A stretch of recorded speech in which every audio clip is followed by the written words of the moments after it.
Hello, this is Terrence McNally. In this week, when we celebrate Thanksgiving, let me express my gratitude for all my blessings, especially family and friends, as well as allies near and far who every day imagine, pursue, and create a world that just might work.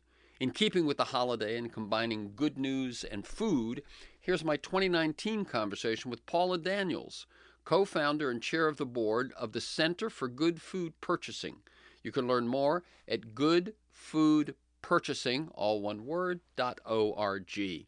I replayed this one Thanksgiving week 2022 and might not have played it again so soon until I learned that this month, a partnership formed by the County of Los Angeles and leading LA philanthropic organizations announced the formation of the Los Angeles County Office of Food Equity, which aims to address the root causes of food system problems in the region, and that its first director will be Paula Daniels. So I offer it as a reminder that good things can and will continue to happen on the local and state level, no matter what takes place in Washington.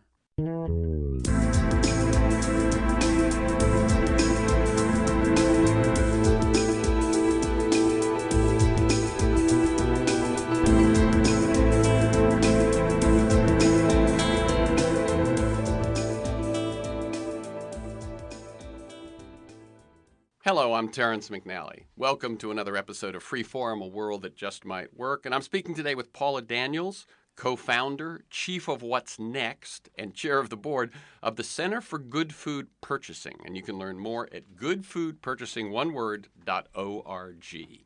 On Freeform, we explore the lives and the work and the ideas of individuals that I suspect have pieces of the puzzle of a world that just might work. We look at politics, economics, environment, science, health, culture, all based on the fact that I believe we can do better, and I want to find out how.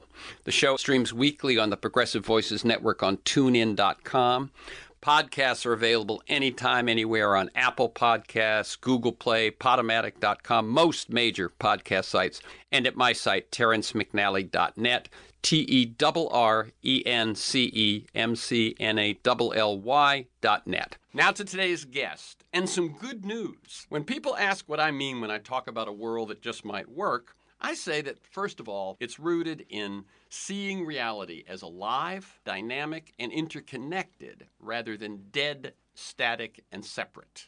And the story and the program that we're going to talk about today grows out of, I think, looking at the world the way it actually shows up, looking at the relationships that matter, not just in nature, but also in business and politics and government, and then successfully pulling them together for the common good in all sorts of sectors, and actually with ripple effects that should last for years into the future.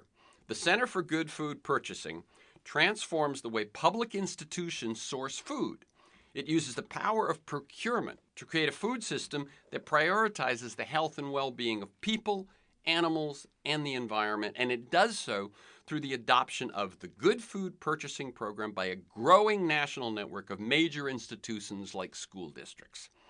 Paula Daniels is co-founder and chair of the Center for Good Food Purchasing, a 2015 national spinoff from the Los Angeles Food Policy Council, which she had founded in 2011. A private sector attorney who transitioned to public policy, Paula served in several senior-level positions in the public sector, including senior advisor to LA Mayor Villaraigosa, Commissioner Los Angeles Department of Public Works, Commissioner California Water Commission, and Commissioner California Coastal Commission. Among many honors, she was selected an Ashoka Fellow in 2018, and those are granted for excellence in social entrepreneurship. Welcome, Paula Daniels, to Freeform, a world that just might work. And let me tell listeners we're recording this conversation Wednesday, December 18th. I'm so glad to be here. Thank you. Oh, very welcome. I like listeners to get a feel for the people, not just the ideas and the work that we talk about. And I've read that you say that your mother inspired you to be a change maker, that her lifelong motto was borrowed from an Amy Gersler poem, self-reinvention is everything. You followed a very indirect path. Private sector, government, nonprofit, local, state, national. Now, if you know the classic story form, which is every movie screenplay and the hero's journey and all that, it's your life's going along, some inciting incident happens that sends you off in pursuit of a new goal. You pursue that goal, you overcome some obstacles, you either achieve that goal or you don't, you learn a lesson. our brains are hardwired to kind of see things that way. And it seems to me I'd love to ask you to sort of give us those stories of a number of these twists and turns in your life. So first, how did you move from Hawaii to LA? Well, I came here to go to college, but I think part of what spurred my interest in moving from Hawaii to California to go to college was just having lived around the world. My father actually was raised on a sugar plantation in Maui. This is a bit of a legacy of Hawaii's history with agriculture. Hawaii had been a self-sufficient, independent kingdom. Had to be. Up until I was very self-sufficient. It was an archipelago of thousands of islands. Actually, we know about the 7 main islands, but there are thousands of islands that form the Hawaii Islands chain. And there is that wonderful fact that, if I'm not mistaken, Hawaii is the furthest from other land of any bit of land on Earth. It's the most remote population area in the world. Yeah. It's 2,500 miles is the closest point from anywhere else. Okay. So it's the most remote population in the world. And it had a really thriving kingdom that, if you look at it from an environmental standpoint, which was been a big motivation from me, was very self-sufficient for a long period of time. And then Western contact came, globalization came, and then came the dominance of Hawaii by it was American agribusiness that ended up overthrowing the Hawaiian government. And then the people of Hawaii were then subsumed to this form of self-installed government that wanted Hawaii for sugar. It was post-Civil War wanting Hawaii for sugar. I'm giving you a lot of history here, but it's my own history is bound up in that because after the overthrow of the Hawaiian government, my family, which had been actually political family, so my great-great-grandfather, William Henry Daniels, was a lawyer. I found out recently. I didn't know that. I became a lawyer, but I didn't know that he was a lawyer. But I did know that he was a judge. Sometimes they're appointed. They don't necessarily practice law, but he was a judge on Maui, but he was also a congressman to the Kingdom of Hawaii. And when the overthrow happened, after that, because he was Hawaiian and English, he was on the other side of that political equation. So his son and my grandfather, after that, had to work on the plantations. My dad was raised on a sugar plantation and had more ambitions than that and wanted to see the world. And so he joined the Army. That was a way out of rural America. I mean, this story could be told in Iowa. Or Louisiana. Yeah, the South. But he joined the Army, and so his first assignment as a young officer, became an officer right away, was in Berlin. So I actually lived in Berlin as a child. My first memories of the world are Berlin. My first Christmases were Tannenbaums with wooden shoes. This is a Hawaiian family living in Berlin. But it was at the time of the Cold War, and my father was the captain in charge of Checkpoint Charlie. Wow. Set it up. So I remember Checkpoint Charlie going up. So you could call that a pivotal moment in my life. We're going back pretty far. I was a young kid, but what I saw were walls going up to separate people, and I saw people willing to die for freedom, political freedom. And I didn't really completely understand what it was, but I remember, going to visit those places where people had jumped to their death rather than be caught on the other side of that line, and tugging on my mom's sleeve and asking her to explain it to me. Those were, that stayed in my mind. Then we moved to Georgia, and we were in Georgia when it was still the segregated South. And I wasn't aware of race until then, but I became aware of race because the segregation lines, these lines it was white and colored, was how it was I grew up in described. Florida, and the two high schools that I attended one in Jacksonville, freshman and sophomore, and one in Cocoa, Florida, junior and senior. Both were integrated while I was attending them. Wow. So I also know the era of separate schools, separate drinking fountains, separate restrooms. Yeah. Though I remember standing in the line at the Dairy Queen and wanting to go in the line that was moving faster. And I was told we couldn't go in that line because that was the line for colored people. And I said, well, wait a minute, what does that mean? To me, it seemed like a special status because it's a faster moving line. And I said, but, how dark do you have to be? So I want to be in that line. But I started realizing what it meant. It was like the shells came off of my eyes. I started seeing that line, that bathroom wasn't as well maintained. The division started becoming apparent. and where we fit into all that was a really burning question for me. And then right around that time, too, I also wanted to be a doctor. And I thought, but wait a minute, are there women doctors? Wow. I don't know if it's possible for women to be a doctor. So, And I remember just thinking, well, maybe I can't be a doctor. But I went to the library, I started checking out books on medicine, and I learned that there was a woman doctor a while ago, Elizabeth Blackwell, first MD. And I was ashamed of myself for thinking that I couldn't do something.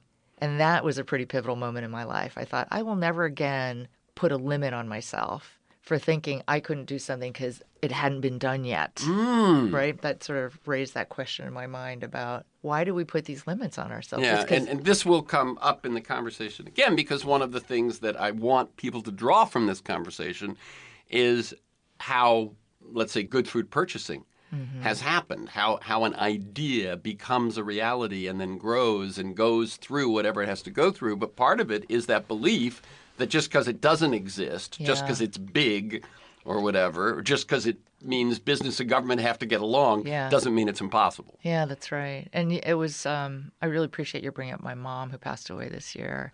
But she was, at that time, she was a housewife, but she did keep reinventing herself. And as I later became a lawyer and a partner in a law firm, she had moved from, in that same time, in Georgia, when I was telling you I was interested in being a doctor, she was a housewife.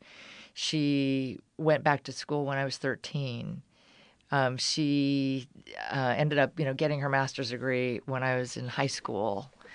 And then I was a lawyer in a partner firm. She runs for office, and she held elected office, and she became the first woman vice speaker of Hawaii.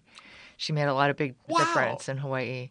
So she kept reinventing herself, and it just sort of... It was the model. It was the air we breathed. Yeah. I will share this with you, Paula. My mother passed away a year ago. And when I spoke at her memorial service, I talked about how she had reinvented herself. And it wasn't... She never got the master's. She never actually graduated college. But from... single mom of 6 kids to professional woman to, those different stages that women went through in those, because the reality around them was changing at the same time as they were changing. You're exactly right. She was a product of her time. I mean, she was a housewife because the 50s and 60s, that was sort of the way things were. But I always saw her pushing against that and breaking free of it, which is why that poem, that, Advice from a Caterpillar, it resonated with her so much. So for me, it was a co-creation. We were doing it side by side. She's my mom, but it felt like a kind of we were walking this journey together of reinventing herself. And she didn't have a very authoritative grip on me as a mom. It was more like a support and encourager to... She's a big fan of Joseph Campbell, so she always said, follow your bliss. So this method we're using in this interview, she'd approve. So, okay, so I'm thinking the next turn in what I can see is when you decide to go to law school. Yeah. Well, I was actually a journalism major at USC, and I was very interested in going into documentary film, but found it unclear what the path would be at the time. And I'd taken a law class as an undergrad, and I found it fascinating, especially the First Amendment. So I went to law school and found it a really interesting area. And I'm really glad that I did do it. But it was not a perfect fit for me being in law school. I tended to want to explore a little bit more. Law is very rule-bound, but I was glad to learn all that. And I became a trial attorney, which to me was a very similar skill sets to being a journalist. When you're a trial attorney, you get a big heap of facts that are the case. You figure out what the narrative thread is. In the law sense, you figure out what the issues are. And then you present it all to a public. And in our case, it was a jury and a judge. And we just basically facilitate a decision as lawyers. And there's been research done that says that what juries do is choose between the two stories. Yeah. That narrative that you mentioned is crucial. Yeah, exactly. It's a lot like what our voters are doing right now. Exactly. Choosing between two stories. And so you go to law school, you then go into private practice, you're a trial lawyer, Yeah. You're a partner. This is all going very well. Why do you end up leaving that? Well, it kind of wasn't enough. I was doing well, and I enjoyed it. I had my own law firm, and I was glad for that success. But I had always cared a lot about a number of the issues going on in the world. When I wanted to be a documentary filmmaker, was because I wanted to highlight stories of things that were happening that weren't necessarily getting the light of day. You know, I think in part I'm motivated by Hawaii's story, which was not that well known. It's known to us in Hawaii, but having traveled the world and having a sense of the perception of Hawaii that I knew wasn't necessarily consistent with how we experience it. To me, there's always these narratives to unearth, these ideas to bring forward, these philosophies and principles that are important that need to be celebrated. There's heritage wisdom. There's wisdom that I got from my grandfather that I thought was so valuable that I wanted to share. All of those things. Among the wisdom he had was the concept that he was telling me, and at the time, it wasn't as widely accepted, but it was malama aina, the stewardship of the earth. And it was just an important, as I said about my mom and reinvention, it being the air we breathe. For him, it was the air we breathed in Hawaii. This is the way we always were. This is the way we need to remember how to be. And so I was very interested in participating somehow in environmental protection, and particularly the ocean. And I learned about a group called Heal the Bay. That was a huge pivot point because I really just wanted to participate in my spare time, as such as it was, partner in a law firm. Yeah. But I had some time, hours here and there, and so I volunteered with Heal the Bay. But they were at a point where they needed help, and Dorothy Green, who was became a wonderful mentor, pulled me in and kept asking me to do more things. And I kept saying yes because it was fascinating. So I kept doing more and more and more volunteer work with Heal the Bay, and eventually became on their board. And then that actually led to me being appointed to the Coastal Commission. That was a huge pivot point for me because the privilege of being able to be a decision maker in public policy and to make decisions that influenced many. It was different than the decision in a case where, one party or another has the satisfaction of reparations or judgment or however it works. This was broader, and it affected the environment, and I really appreciated that and I spent hours on the Coastal Commission work, hours and hours, and yet it felt like time that was so valuable to me. It felt more important to me in some ways than my... Let me just share. I've interviewed other folks, and a fellow who thought he was going to be a doctor and got his MD, and then decided he'd go into research for sort of that same reason. A doctor can help one person at a time. If you make a breakthrough, you can help everybody. Right. And so public... that feeling that, wait, there's a bigger field. Yeah, public policy affects thousands, millions and of nature. People at the time, and nature is our partner. So our partners. And my mom had, by that point in time, had already been getting involved in politics as well, and we were sharing this. Again, sharing the path. Sharing this path, yeah. At that point, she wasn't elected just yet, but... Oh, yeah, she was elected by then, sorry. And she'd always said that, exactly that. So I decided that I needed to shift things. Instead of having the public policy be this appointed position I do on the side, I wanted it to become the thing I do. So I started opening myself up to thoughts and ideas. I talked to my law partner about dwindling down my business, turning it over to him more. And then with that intention came the shift that led to me being appointed to being in Mayor Villaraigosa's cabinet as a senior person on his staff in 2005. And what was it you did for the mayor in the city? Yeah. Well, I came in with him. So I actually was his first appointment. That was a matter of circumstance. He needed to fill that position. He did it. He was inaugurated, went back, signed some appointments. I was one of them. But I was a public works commissioner. And I wanted that position because at that point in time, I'd been very involved in green infrastructure and stormwater capture as a commissioner, but also as Gila Bay board member, and I wanted to be able to really implement that work in the city. At that point in time, they were hardscaping all their stormwater management and wanted to turn things around so that we could integrate nature into the process and let nature do what it does, which is to clean up pollution. It actually puts what can be pollution in a certain context to use. Like waste becomes resource, and in that's nature. In nature, yeah. And so both Gila Bay and I know Tree People are working on ways of dealing with our water and our land differently. Yeah, exactly. Well, and it started with Dorothy Green. Dorothy Green was promoting that idea. I started getting involved in it. I advocated that when I was on the Coastal Commission in 1999, and then really started implementing that in 2005. Well, actually, I got the Million Trees Initiative. I got an urban forestry initiative, and then I started working in earnest on the Green Streets program in the city of LA in 2007.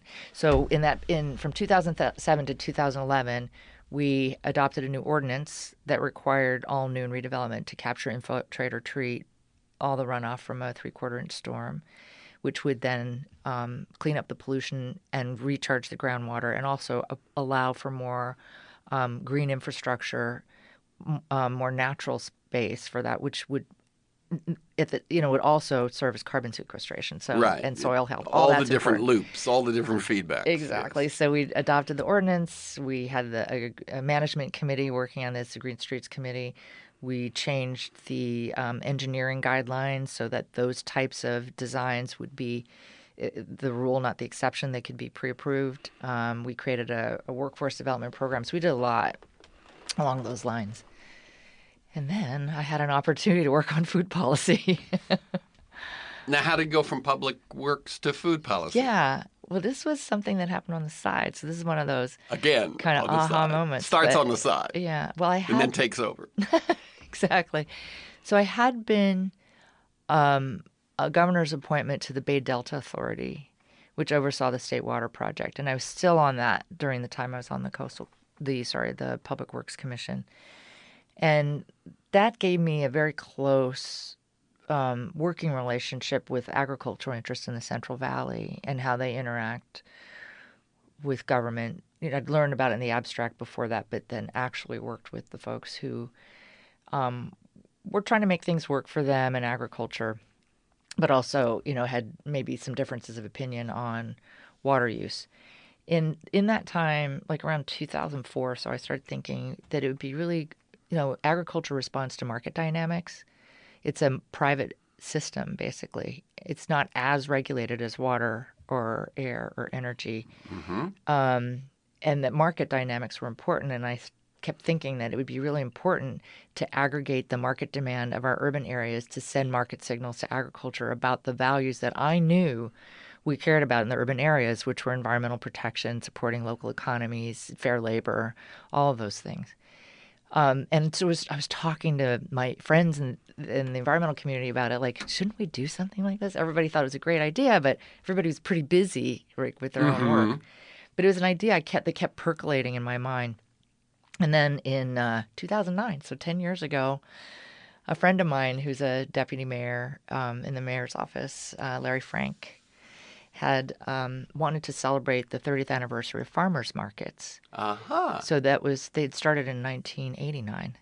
And the idea of farmers markets was to support small farmers, give them markets for their produce, but then also, these combined goals of serving low-income communities that didn't have access to supermarkets or healthy food. So it's to take that produce, to close the circle of needs there and solve a problem. So, and they'd grown, obviously, in that period of time.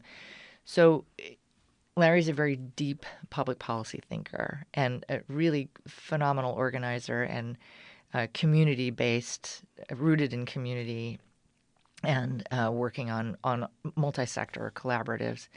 So he brought a bunch of people around the table to talk about, well, what should we do to celebrate the 30th anniversary of farmers markets? With the implication being that it wouldn't just be say, yay, we're 30 years, but what does this mean? What does this moment mean? And how do we amplify this work? Well, again, you got impact. How do you expand it? How do you What's next? get bigger reach? Yeah. Maybe integrate more sectors. All of those sorts of things. Exactly. What's next? So he brought me into that meeting, and that's where I started talking about, this idea I've had that, I said, well, we should, we should have all these policy announcements to make. So we started working on it. Basically, I started running with it. That was my opportunity to start organizing folks around it, and I did. So I started researching to present to the mayor an idea of what he could say at the farmers markets, and it was at the farmers market celebration, and worked with others to develop the concept of creating a task force directed to look at the policy, make some recommendations on a policy framework for the city of Los Angeles that would address our responsibility to our rural agricultural community, environmental sustainability, fair labor practices, all these issues, like what's to address what role the city of LA could have in those issues and in a regional context, understanding where we sat as a leader in a region. And so we did. In September. And what's interesting is that, as you pointed out, food is an essential resource for people, just as water, air, and power are. They are regulated. Food is not so much. There's Food and Drug Administration, there's ag department, so on, but just not as much.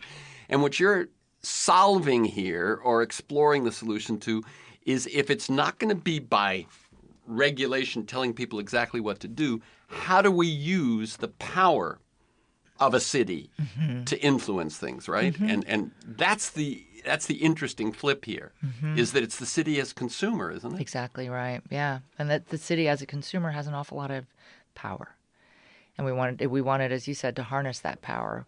That was one of the ideas, but the main frame for what we would be looking for would be, how do we influence, what can the city do to influence these issues with healthy food access, with, the economic plight of small farmers, with the dwindling amount of land and agriculture in the surrounding regions, all of that.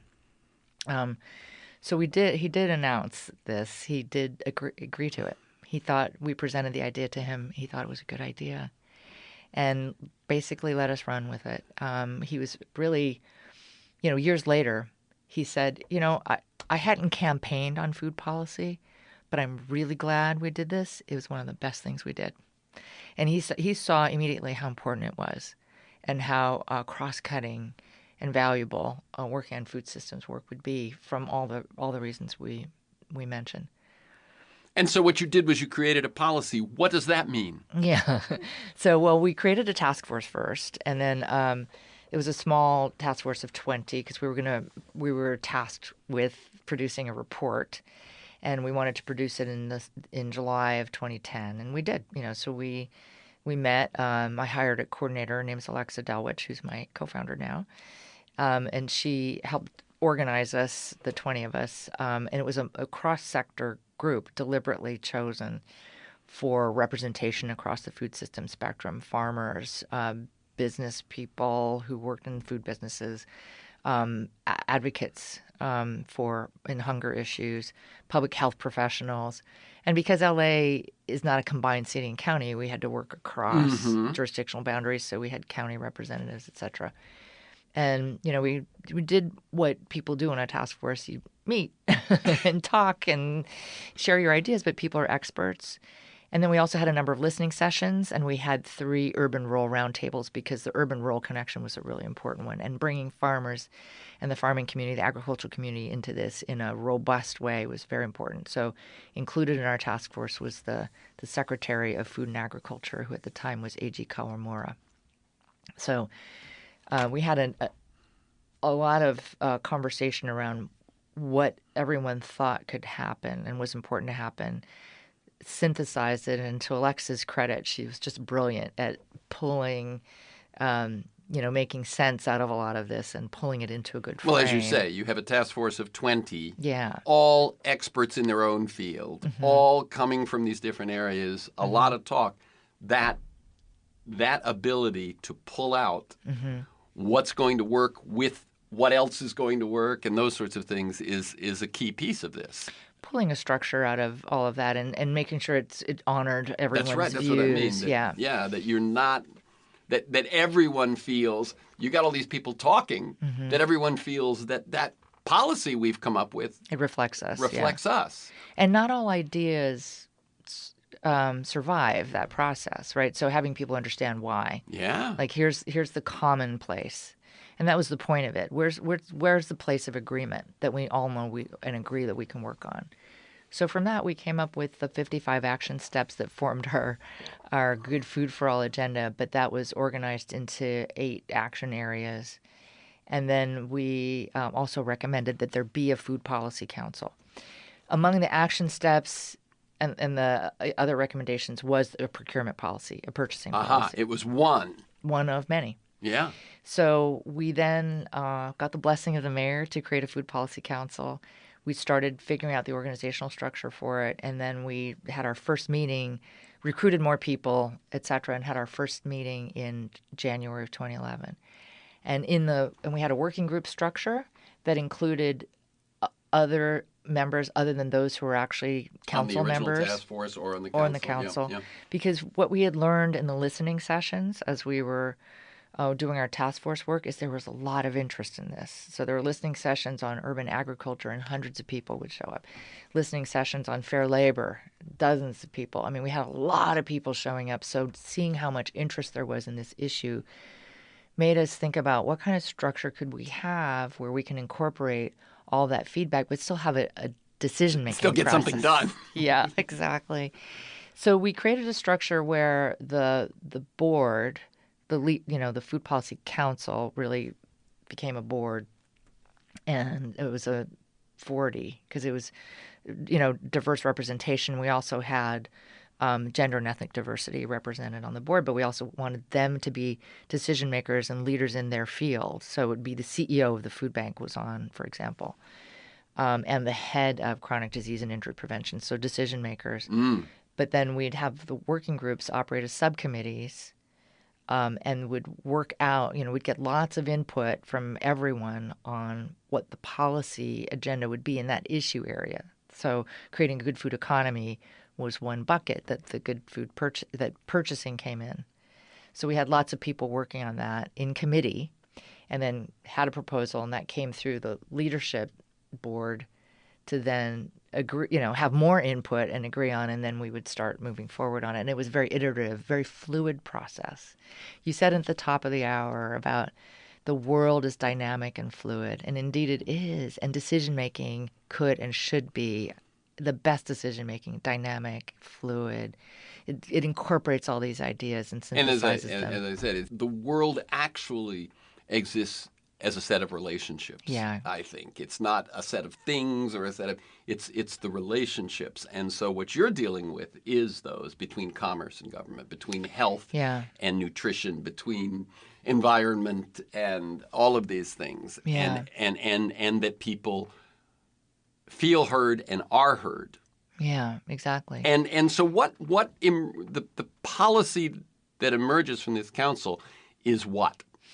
So we created the Good Food Purchasing Program. And the working group that was on it, Alexa was heading that working group. So by then we had staff and we were staffing the working groups. All of us, the leadership board was representative so that, everybody was helping the working groups come along or, do their work and maintain organization and so forth. Everybody's got to remember what was said last time to next time. Everybody's got other things to do. When are we going to meet? Things like that. So we're helping with that kind of thing. And let me just tell people that this is Freeform, a world that just might work. I'm Terrence McNally, and I'm speaking with Paula Daniels, co-founder, chief of What's Next, and chair of the board of the Center for Good Food Purchasing. And what you've been hearing so far is the evolution of both her own personal path and these ideas. And you can learn more at goodfoodpurchasingoneword.org. Hello, this is Terrence McNally. You're listening to my 2019 conversation with Paula Daniels, co-founder and chair of the board of the Center for Good Food Purchasing, and the initial director of the just-announced Los Angeles County Office of Food Equity. I offer it as a reminder that good things can and will continue to happen on the local and state level, no matter what takes place in Washington. Yeah. So how do we get from an LA's idea policy, or yes, as you say, from an idea to a thing? And the idea was that you had a feeling that food needed to be dealt with in a new way, right? That we had a significant amount of purchasing power as consumers, and not just as individual consumers, and then, while that's significant, but also as aggregate consumers. There are large institutions that buy hundreds of millions of dollars worth of food a year. So in the course of our task force discussions, everyone agreed that LA Unified School District was really important in this area. And many organizations had been looking at the health aspect of the food purchasing of LA Unified School District. What are they serving students from a health standpoint?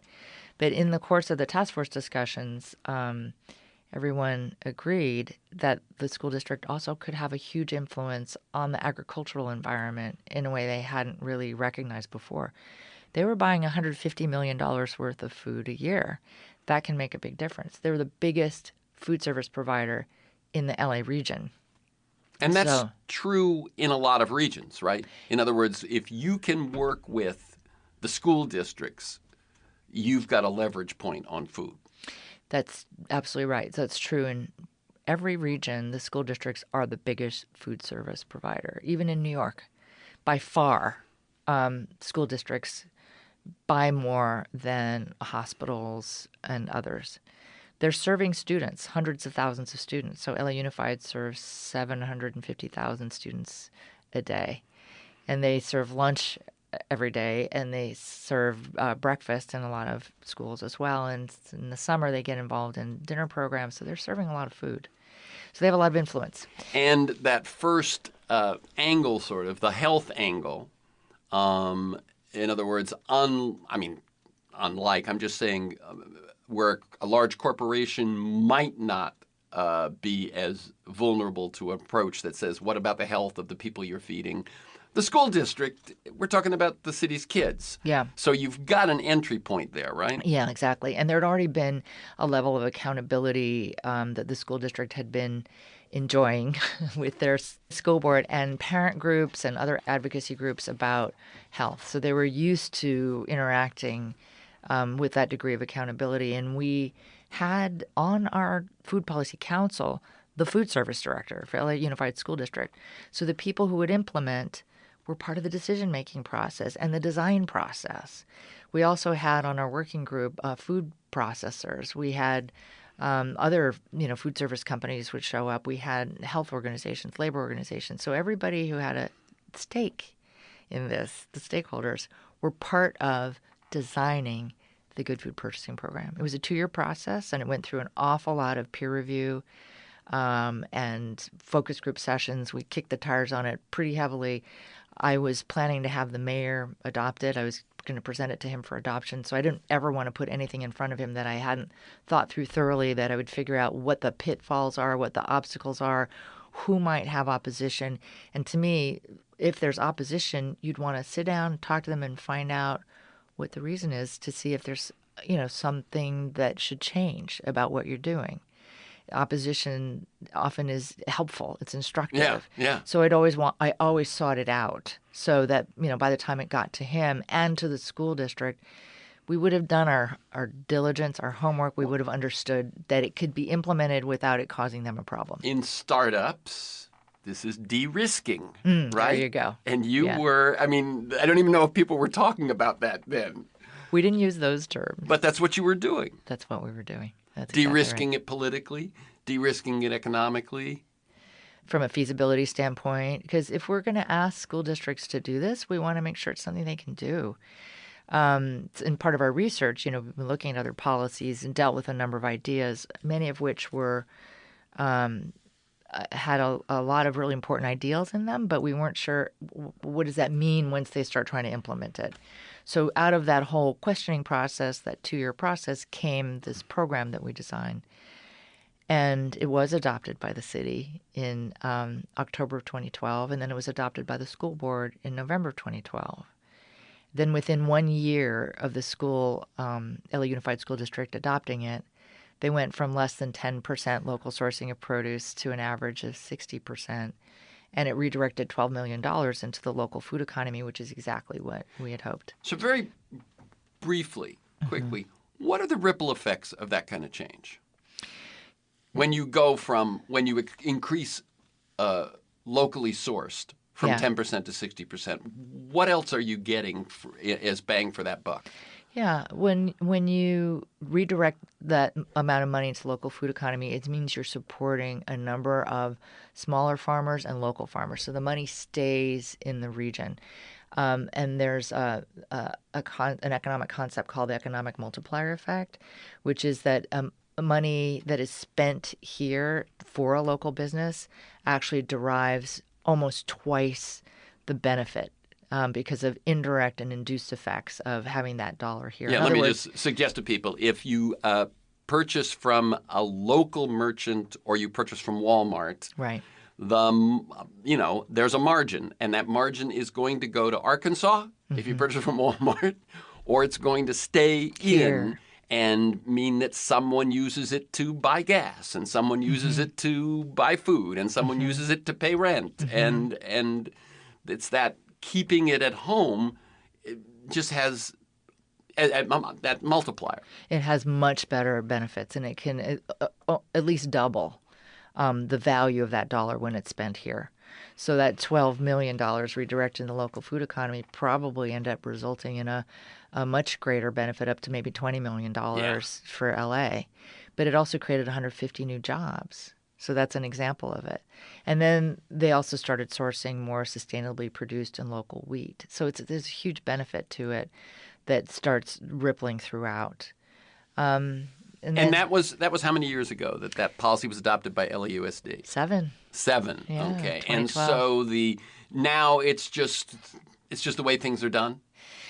So now they're enrolled in our program, and what they do is they give us their food purchasing dollars, and we analyze it and let them know how they're doing. So they get a rating from our system. That's part of what they sign up for. So a way to think of it is like if you're familiar with LEED certification for buildings, that has the LEED. LEED means Leadership in Energy and Environmental Design. So it has the baseline, and it has a silver, gold, platinum. So we give points and a star rating for the 5 value categories that we rate in. And those 5, again, to remind people. Yeah, it's local economies, environmental sustainability, fair labor, animal welfare, and nutritional health.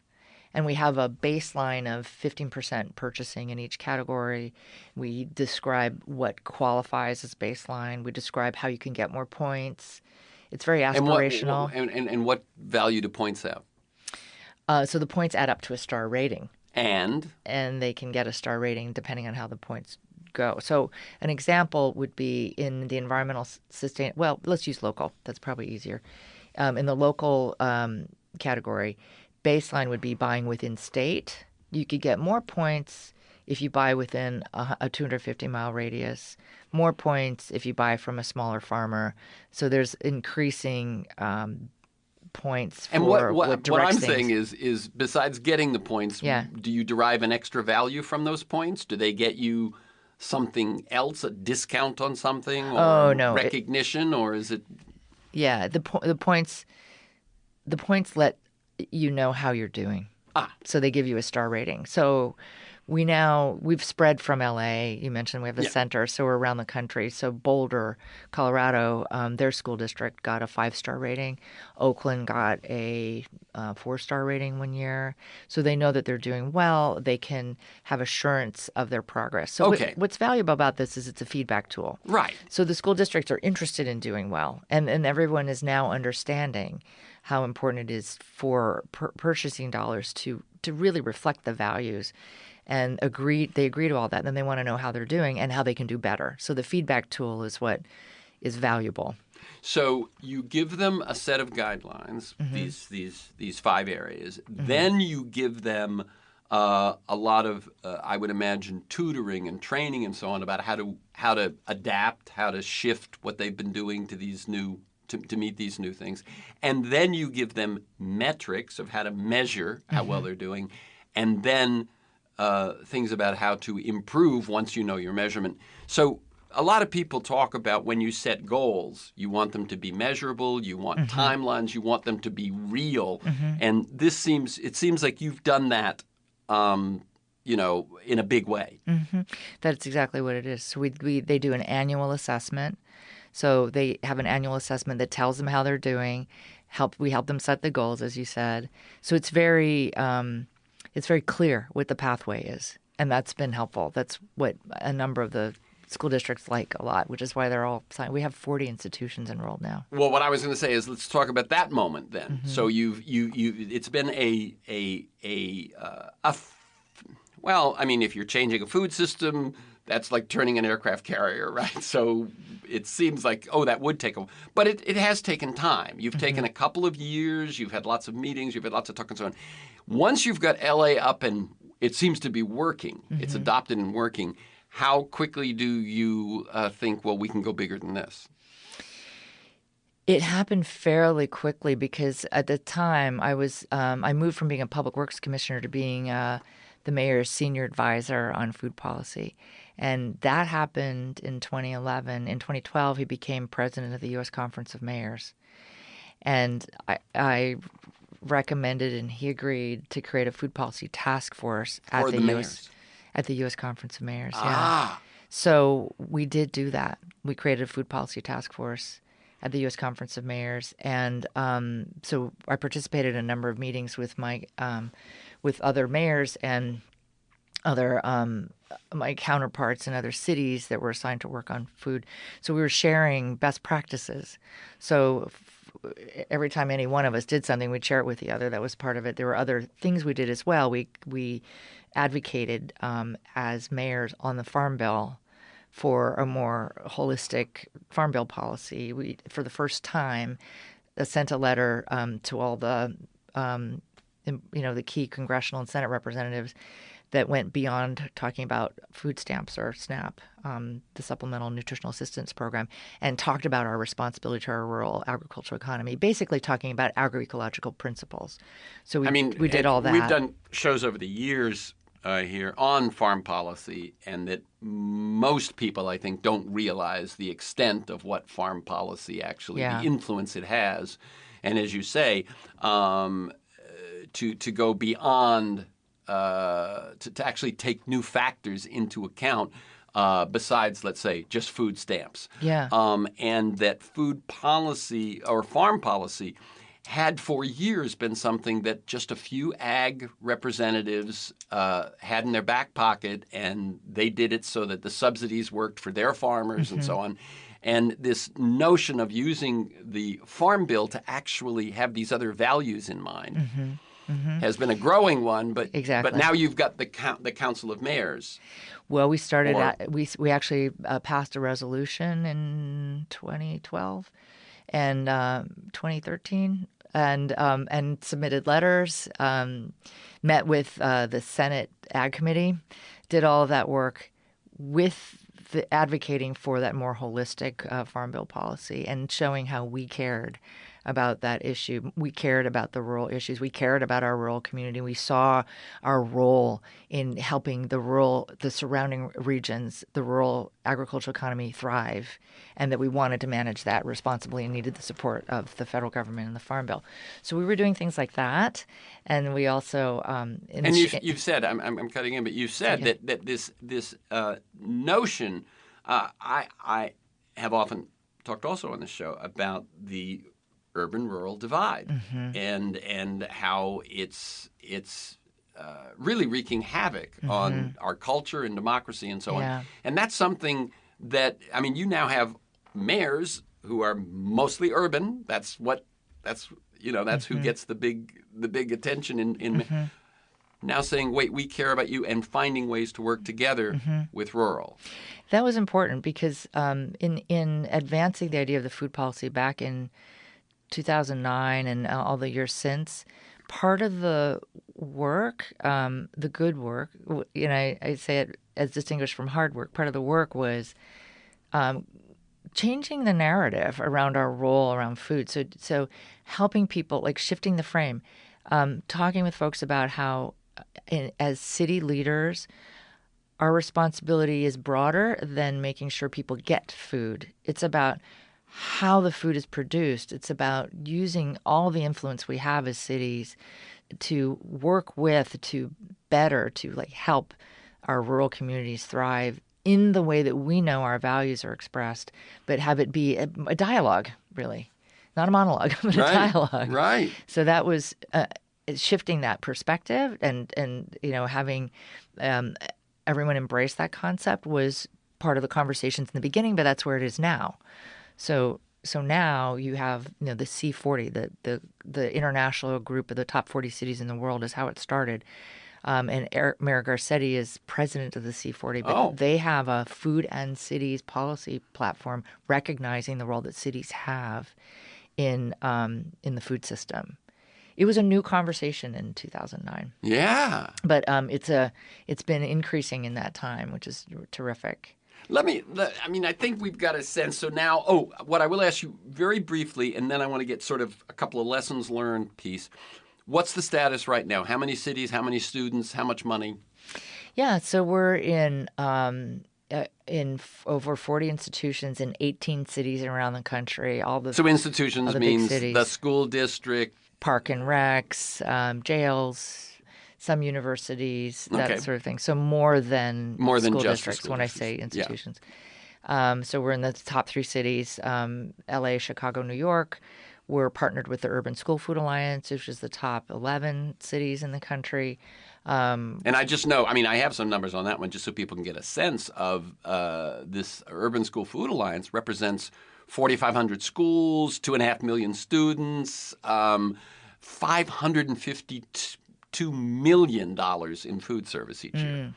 Well, we definitely have close to $1 billion enrolled in our program right now that we're analyzing. And we have a team of analysts that sift through all the food purchasing dollars and reflect back to the institutions. And we're also looking at it in an aggregate sense. Now, I assume there's some sort of an S-curve here, that you don't have to get every single dollar to come under your program for the influence to sort of hit a tipping point and begin to grow. That's one of the logics, I would think, of using government procurement and so on, is that you can actually achieve more than what you do explicitly because of the influence on the market.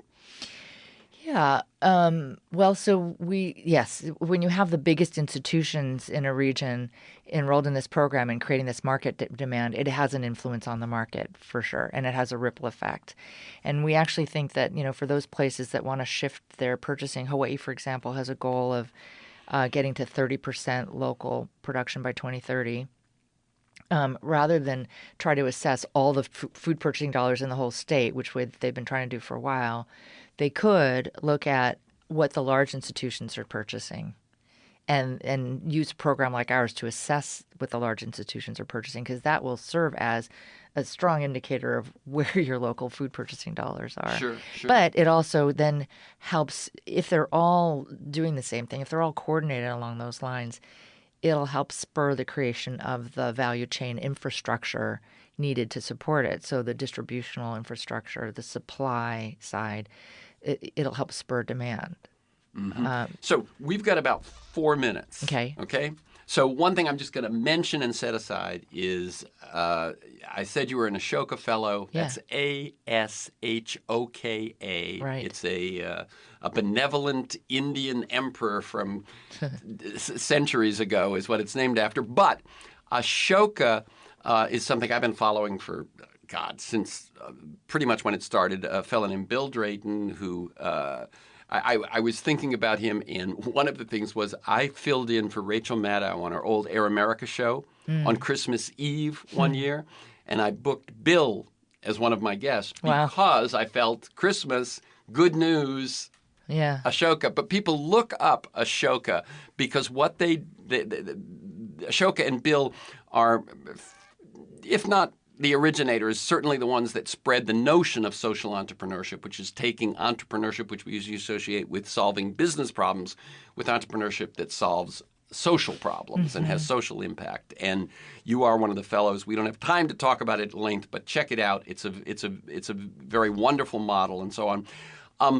What would be, I really appreciate the way you took it step by step, because my question when I hear what you've achieved is, how did you pull that off? How do you do that?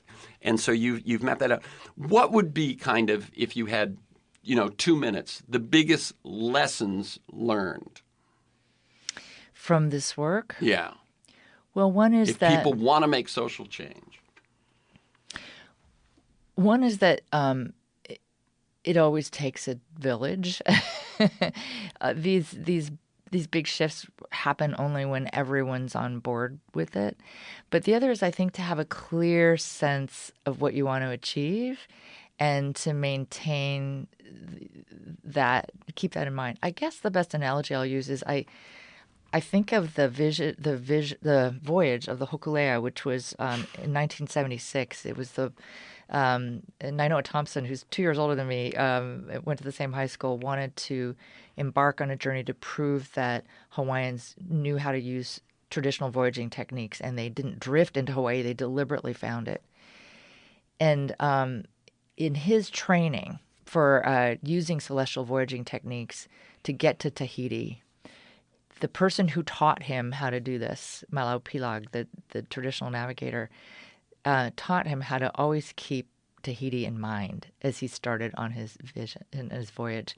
So you know generally which way you're going to go, but you don't know exactly what's going to happen along the way. You don't know the what winds, the currents. Exactly, what the conditions will be like, what the crew will do, will the sun be up or not be up. You have your basic skills that you're going to use to help guide you. You know you want to get to Tahiti. You have a general sense of the path, but you've got to be able to work with what the conditions give you. That, to me, I think is the most important thing in helping to make change. Like knowing, some would say keep your eyes on the prize, but it's not always a straight path. Mm-hmm. And the winds will blow, the clouds will come. You just have to work with the skills you have, the people you have, the crew you have, and just keep going in that direction. Yeah. And the other thing it seems that you've done that I hear throughout the way you tell this is the pulling all the stakeholders in and transparency and dialogue. Yeah. Yeah, I think the very fluid decision-making process we had was really helpful in that particular initiative. But that was the same for the million trees. The trees, and for Green Streets. It was all very stakeholder-driven. I think those are important processes, but also being willing to take the heat of leadership and sometimes the friction, but just keep moving forward. Somebody has to command the ship. So you need a leader, leaders, you need leadership, but that leadership has to be somewhat comfortable with the fluidity. Somebody has to make the calls, and somebody has to work with conditions and the crew. Okay. The thing we didn't get into, and since you're the what's next person would have been what's next. But part two. If we do this again, we'll deal with what's next. Okay, so the website is goodfoodpurchasing.org. One word, Good Food Purchasing. For this conversation and many other interviews and articles, and to join me in pursuit of a world that just might work, go to TerenceMcNally.net or aworldthatjustmightwork.com. That's Terence McNally, TerenceMcNally.net, or one long word, aworldthatjustmightwork.com. They're the same website. If you want to receive my weekly email announcements telling you who's going to be on, what we're going to talk about, and usually 8 to 10 articles to kind of flesh out the context and the conversation, sign up at my site or email me at temcnally@mac.com. You can also subscribe and listen to the Freeform podcast on Apple Podcasts /iTunes and many other podcast sites. You can find years of podcasts at my site or at those others. Listen anytime, anywhere. Michael Lewis, Jeremy Scahill, Naomi Klein, Robert Reich, Van Jones, Connie Rice, Greg Boyle. You can also follow me on Twitter at McNally Terrence. Thanks to Kiana Williams in production, George Vasilopoulos of Progressive Voices, and most of all to you, my listeners. Please Share this podcast widely. Thank you, Paula Daniels. Keep up the good work. Thank you.